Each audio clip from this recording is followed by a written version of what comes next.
Hello YouTube fam. Sorry, I'm not quite comfy yet. I don't know why I do this. I start rolling before I've even set up or got myself ready.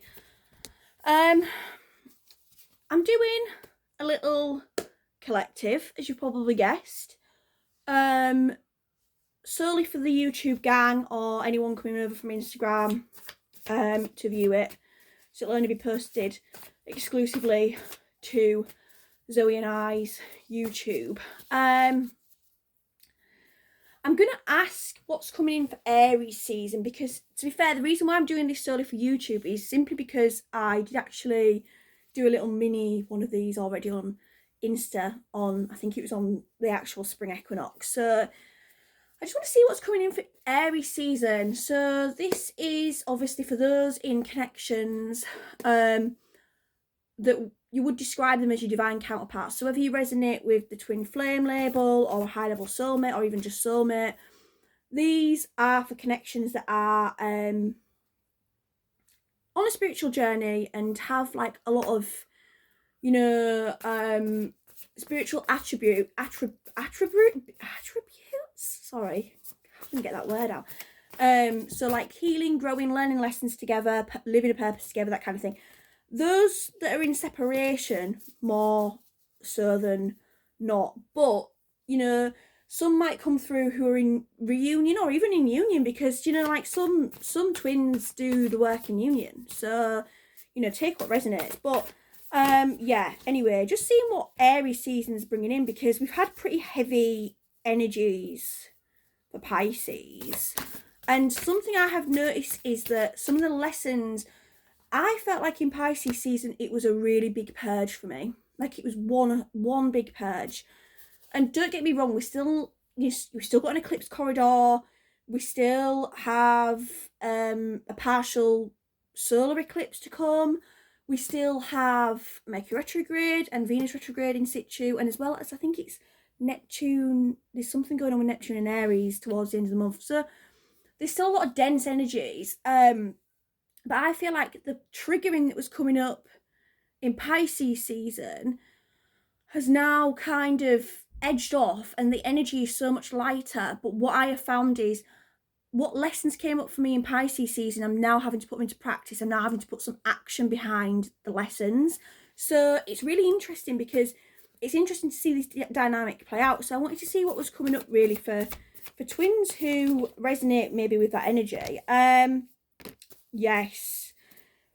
Now, let's start with the moon card that we've got here. This card, I feel like, is referring back to the full moon in Virgo. This energy, Pisces season in general was heavy. It was pretty hard work. But we got to this full moon in Virgo, this full moon eclipse in Virgo, and we had the energy just really hit a peak. It hit a peak. It was absolutely blasting everyone, and it just didn't seem to like have any kind of like, it was like taking no prisoners energy. Like it really took a lot of people out of this moon, and I feel like that's coming up to signify that the energies have peaked there. They're leveling out now. They're coming back down to I'm hearing maintain, funnily enough. So they're going to maintain probably throughout the rest of this kind of weird astrological goings on season, where we've got like lots of events. And actually, funnily enough, we've got Temperance here, and in this deck it does say maintaining balance. So that is kind of following on from exactly what I've just said. But Temperance is also about healing and patience. So patience might be a bit of a lesson for people in Aries season. You might find your patience being tested. I've also channeled that boundaries are coming up quite heavily for people in Aries season. Like you really are going to be asked to place some tight boundaries in place. Like really put your foot down, using the fiery Aries energy to inspire you to be a bit more firmer than you usually would be, maybe, or a bit more harsher at times and bolder, Spirit's saying. But also with Mercury retrograde, we are clearing our, we generally clear the upper chakras in retrograde, in Mercury retrograde. So we'll be clearing our throat chakra. quite significantly and having activations there. So you might find that you are more willing to speak up and to say your truth and to say your piece. And at times you could be getting into some arguments.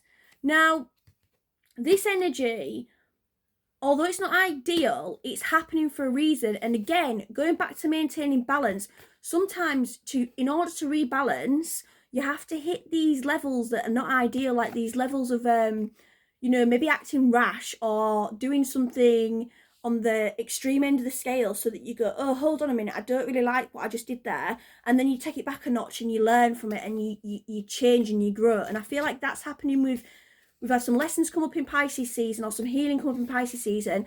We're putting it into action in Aries season. And you might find that by Taurus season, you are getting a bit more grounded with it and leveling out, and maybe finding your feet and balance. We've got the Hermit in reverse and we've got the Knight of Swords in reverse, which is two opposing energies, so it's quite interesting. But the Hermit in reverse to me is saying, coming out of the cave, it's saying it's not really time for introspection anymore. Pisces season was introspection season. Now we are and obviously Virgo full moon as well. Now we are going into Aries season. It's time for action. It's time to take inspired action. But with it being the Knight of Swords, and I'm hearing Spirit saying gradual, it's not time. Okay, so you are probably, it's Aries season. There's going to be some times when you might be a bit rash and you might rush into things. But it's not time. Don't rush. Like, take it as it comes. Spirit will show you the way that you need to go. Spirit will give you the tests that you need or the opportunities to put things into practice that you need. So try not to force anything. But I do feel like in general, people watching this reading might find that they are coming up to closing out cycles and they are very well aware of what those cycles are. They're well aware of the next steps and what they should be doing and what they should be practicing in terms of their healing and growth journeys. And you are being quite humble about things and, quite productive, and also quite compassionate, I think, as well. The reason why I want to say compassionate is because I feel like even when you are having maybe disputes with people, chances are you are seeing things from their perspective, or being just trying to view each and every side of the story. You might make the judgment and jump into old habits or old ways, but it is to heal out that energy. And then you're coming back to center and you're saying, look, I acted wrong in that, and I understand that they're coming from their perspective, and their perspective is obviously centered around what's going on in their lives. And you're being a little bit more diplomatic and just working pretty hard on things, really. I feel like the people that are going to resonate with this reading are very well adapted to what healing means, and you've probably been doing it for a while, so you're probably getting pretty good at it. We've got breakthroughs and insights with the Judgment card. So you do, again, it's Pisces season, might be done, we might not be having as many triggers and tests, and it might be more about action now, but you are still having breakthroughs, you are still having insights, you're still having moments where you're like, oh, that's what I need to do. So it's about merging the two, I feel. It's weird because the way I'm seeing it is we've got Pisces season, which is deep, it's reflection. Then we've got Aries season, which is action. And then we've got Taurus season next, which I feel like would be the grounding energy. It's a stabilizer. It's going to stabilize this healing cycle and wrap things up. So do you know what? I'm feeling pretty good about it all. And I think those that resonate with this reading probably are also feeling pretty good about it all. You're probably feeling pretty proud of yourself. You've come through the worst of the purging, and now it's time to start kind of really being productive and proactive and making sure you are healing and you are growing and you are changing. And at the bottom of the deck, we have got the Six of Wands, which is about victory. So it's really interesting that I was saying that, and that's at the bottom of the deck. I'm just going to have a sip of water because I've spoken far too much. Sorry about that, guys. I've got the Seven of Wands. I want to clarify that. But because it's in this deck, it means competition, obviously, amongst other things.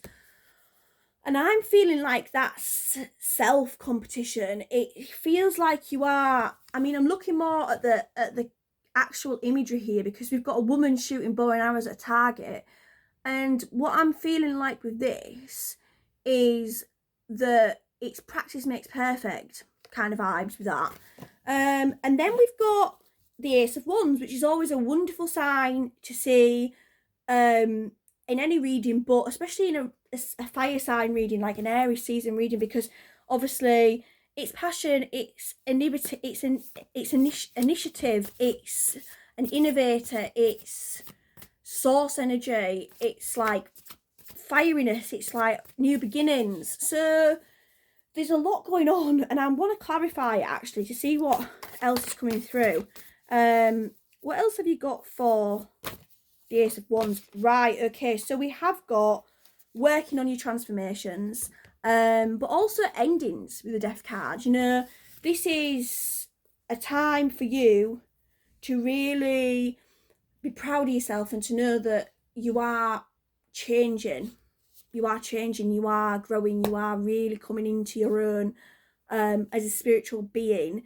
And for those that resonate with this reading, you might, if you were watching this reading, I feel like you personally are quite happy to be on your spiritual journey and quite happy with the growth that it inspires, even during the challenging times. You're probably one of those people that kind of thinks, right, you know what, actually, like, every cloud has a silver lining. And I feel like no matter what the condition is of your connection, you've got to a place now where you are like, you know what, I'm happy that this person has come into my life, because they have got me to a place where I'm learning more about myself and I'm becoming more of who I really should be than I ever could have been in any other relationship or with any other connection. And, you know, we've got the Ace of Swords as well, which that's, you know, it's truth, it's intelligence, it's using your head, but it's living in your truth. And again, it's throat chakra. So throat chakra is quite significant, I feel.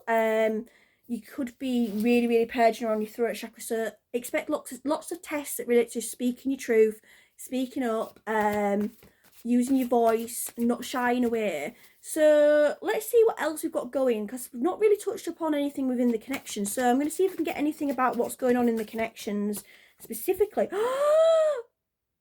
My crown chakra's tingling like crazy as well. I've got separate in reverse.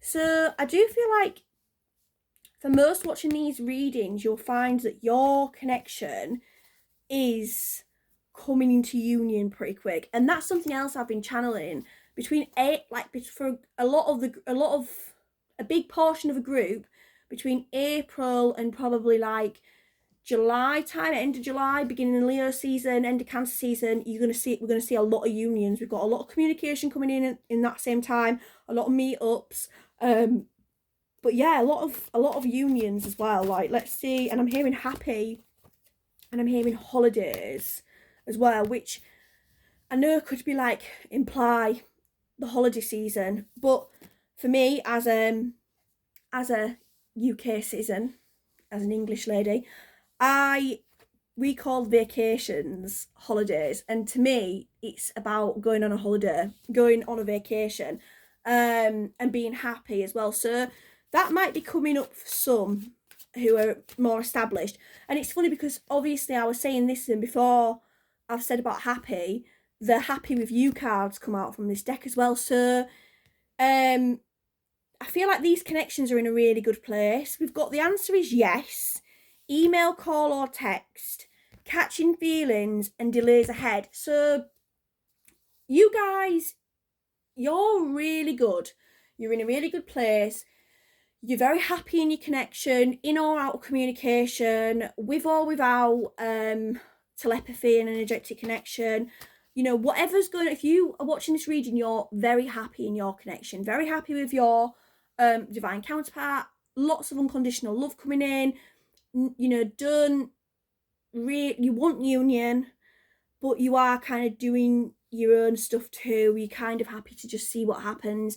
You might even be willing to wait. You know, you might be in a place where you're saying, you know what, like, if it takes 2-3 years, I don't mind.